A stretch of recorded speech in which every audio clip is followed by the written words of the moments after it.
on the heaven's shore. Knock, knock, knocking on the heaven's door. I'm coming home, yeah. Knock, knock, knocking on the heaven's shore.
There's no heavier responsibility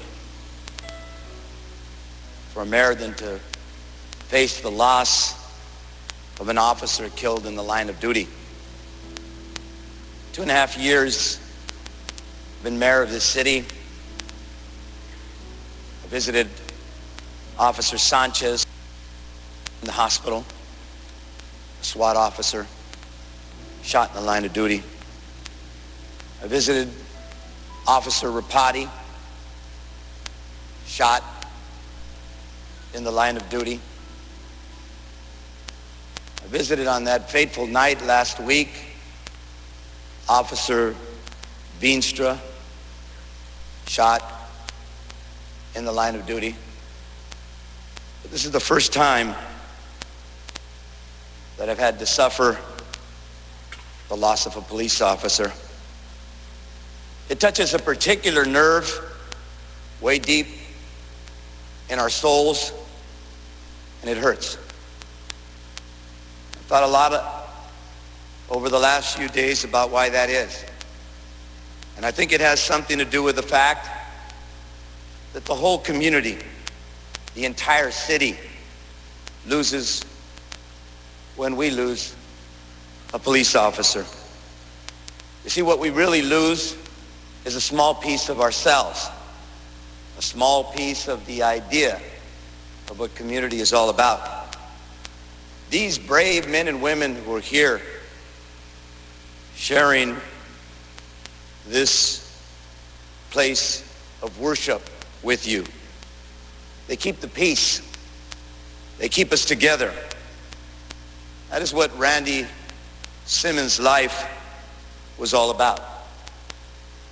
To the Simmons family, to Lisa, to Randy's mom and dad, Matthew and Constance, and especially to young Matthew and Gabrielle, I know our words are insignificant compared to the loss that you are enduring. But know that you are in our prayers. You are in our hearts. And above all, you have our eternal gratitude for sharing the life of a husband, a son, and a father. I remember on that fateful night holding Lisa's hand. I've heard sons and daughters say this, grown sons and daughters, when they lose their parents. She said something to me I've never heard a spouse say quite like that. She said, "Randy was the greatest man I've ever known. The greatest man I have ever met in my entire life." Lisa, I know Randy's in a better place today. I know he's sitting in green pastures beside still waters. I know his cup runneth over. I know he's looking down at us right now. And Randy, I want you to know there weren't enough seats in the pews at Glory Christian Fellowship International at Carson.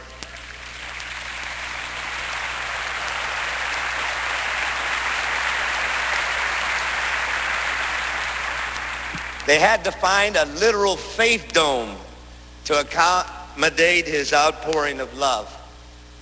I'll tell you, if Randy Simmons was looking down right now, and he is, he's looking down at a massive human footprint, embracing thousands and thousands of people around Los Angeles, each with their own version of the story. There's the woman he threw a life preserver to as she was battling cancer. There are the kids, yes, those kids in the housing projects who cried when they heard the terrible news of his death. There's the victim who escaped the tragedy in Winnetka. When I think about Randy Simmons' life, I think about what Martin Luther King once said. He said, "We all have an opportunity to be great because we all have an opportunity to serve." Today we mourn the loss of a great man who gave his life in the belief that we all have a fundamental responsibility for our neighbor, who died in the service of the creed to protect and serve.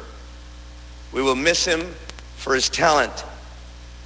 As I hear it, he excelled at almost everything he ever tried. On the football field, as a young officer on the streets of South Los Angeles, as a member of the elite SWAT team, as a leader and a mentor, as one of the department's most skilled and respected crisis negotiators, but most of all, as a father, a husband, and a son.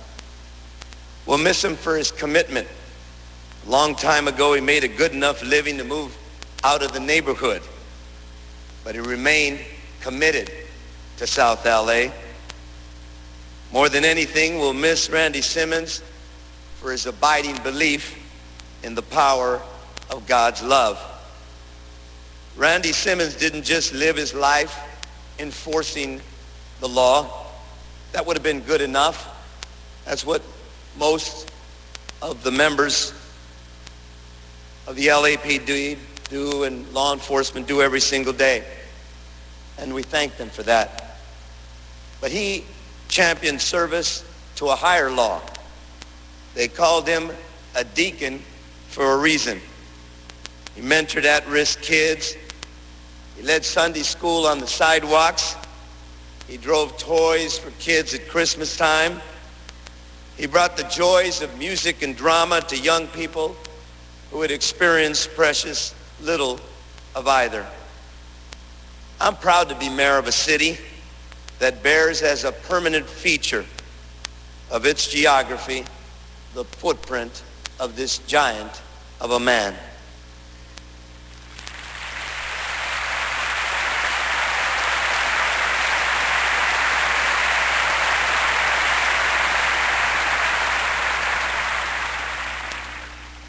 And I want to say something to the men and women in blue. I spent a lot of time in your company. I've seen you time and again facing danger, running into danger when everybody else is running away from it. I see the grief that has swept the rank and file. I can feel the force with which Randy's loss has hit this department.